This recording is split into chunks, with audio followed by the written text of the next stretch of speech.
aabot tayo, no? Hanggang pakpak na nga lang. Suggestion siguro yan. Upload. Oh.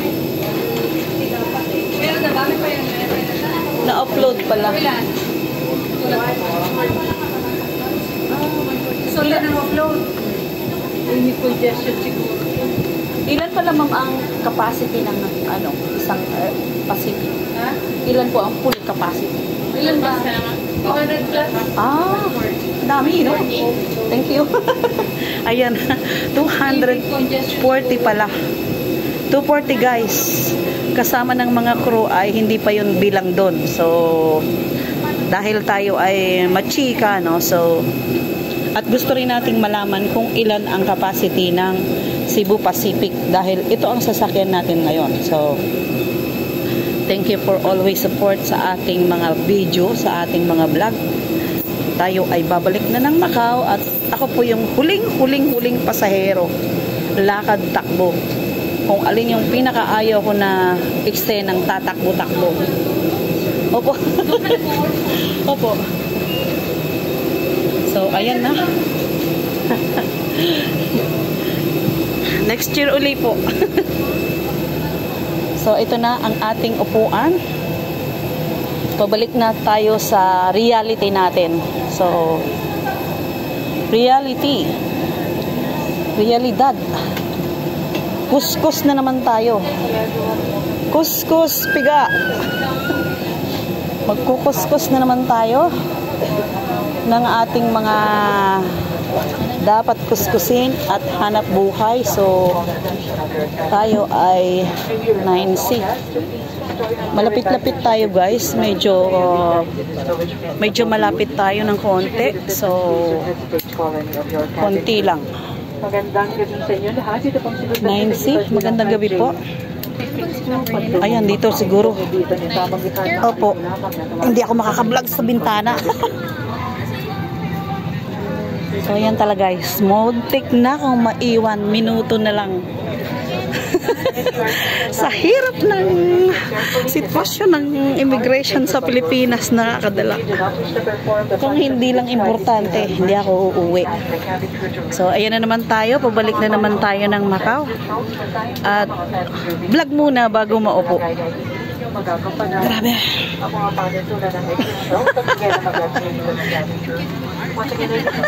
Pawis na pawis. Lakad takbo. Grabe. For the first time ko pong ganyan. Lakad takbo. Sabay vlog. Dito po ay para sa bigas at balanse ng eroplano. Salamat sa inyong pagsagot.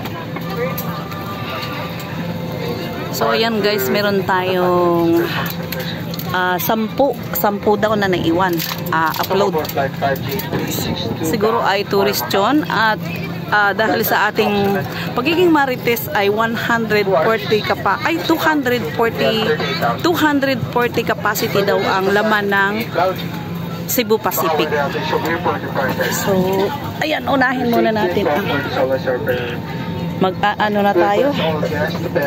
Ready na natin ang belt para hindi na masyadong storbo mamaya. Saan po kayo ate? Saan banda? Taypa ka? Taypa din ako. Tore. Diyan ako tumira ng 6 na taon na. Oo. Block 3.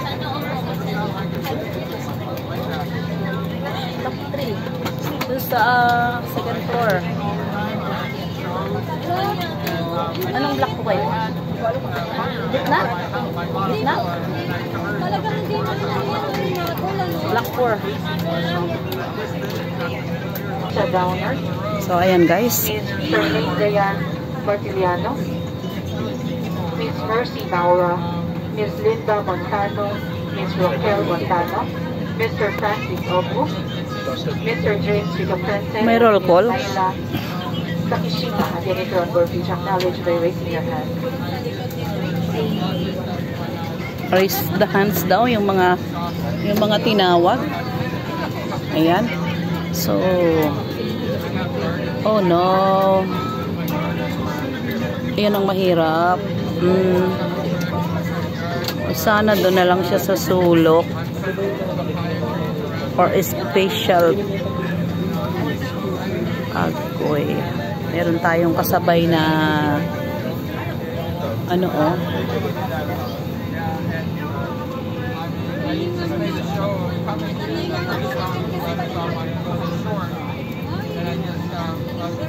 Open na po kayo.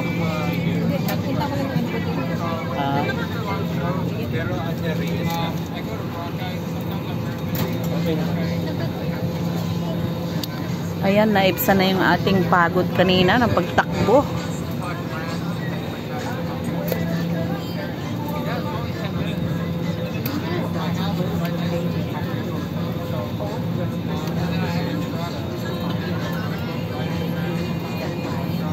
May music pa. Ayan guys, konti lang ang tao. So, hindi na puno lahat. Maliban doon sa 10. Uy, walang tao dito oh. Pwede ba akong maupo doon? Pwedeng lumipat po, mag-vlog. Kausapin ko sila. Sulong. Wala naman nakaupo.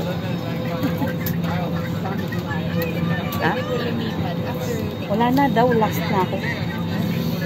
Ayun oh, kaya nag-ano na sila. Sarado na. Bakit takbo pa ako? Sabi nung ano, dahil ano po, seconds na lang. Ako kasalanan ng ano to, immigration ng Pilipinas. Ako na yung last. Sabay sinabi nung ano na may na-upload daw 10. So sabay sinabi ko din, nagtanong ako, ma'am, ilan po ba ang capacity ng ano, Cebu Pacific? Habang nagbo-vlog. Hindi naman siya puno. Mayroon pa nga dito. Diba?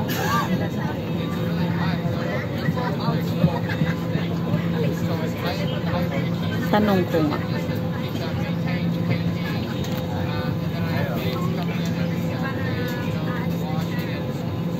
Kasi wala naman nakaupo doon.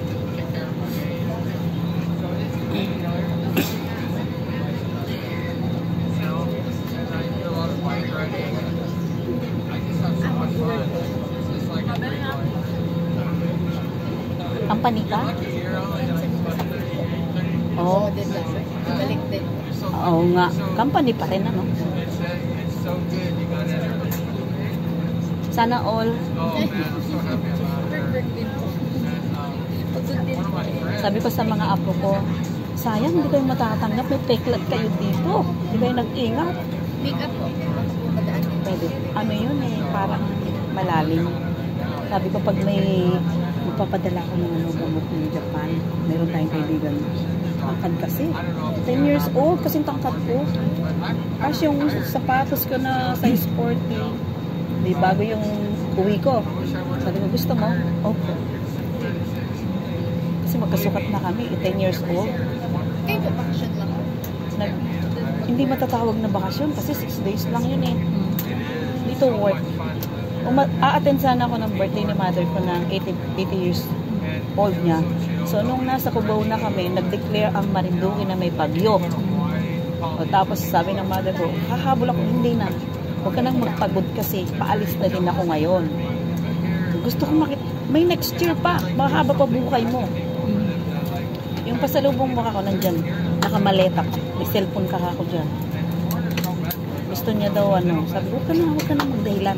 Basta darating ako, susunod na tao. Mga apo ko, sabi niya, mami daw, paano ba? Gusto namin mag-ano, utak, puhunan. Sabi ko, tsaka ganda. Kinis. Pasado kayo sa tangkad. Pero yung kinis, wala kayo kasi may peklat dito. Yung ngipin nyo, pwede natin ipa-implant yan. Sabi ko gano'n. Kaya natin ipa-implant, di ba? Oh, eh, sa ganda, maganda. Yung peklat, pwede. Sa tangkad, may tangkad. Eh, yung isa, maano naman sila eh, okay naman ang talino. Tsaka wala din naman si talino yun, pinsan ko nga. Ano din siya, flight attendant, kaso nasa ticket maliit. Nasa Saudi siya ngayon. Sabi ko sa ganda, ako lang din maganda sa lahi namin. Pero yung bawi ako sa apo. Oh. Kaya ang pangarap nila, sana daw. Bahala na ako pag natanggal yung peklat mo dito. Marami na po. Pwede? Talaga. May idea na ako.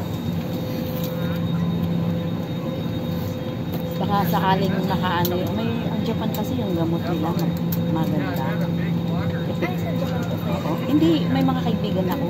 O-order ako ng pangtanggal ng peklat. Kasi nung nasa Hong Kong ako, 1 year old, nadapa. Galit ako sana. Laki ng hirap ko dyan. Laki ng gastos ko. Ay, inumute ko lang. Tapos, kako, anuhin nyo, kaya ayaw kong papalo. Mahal ka ko yan. A few moments later.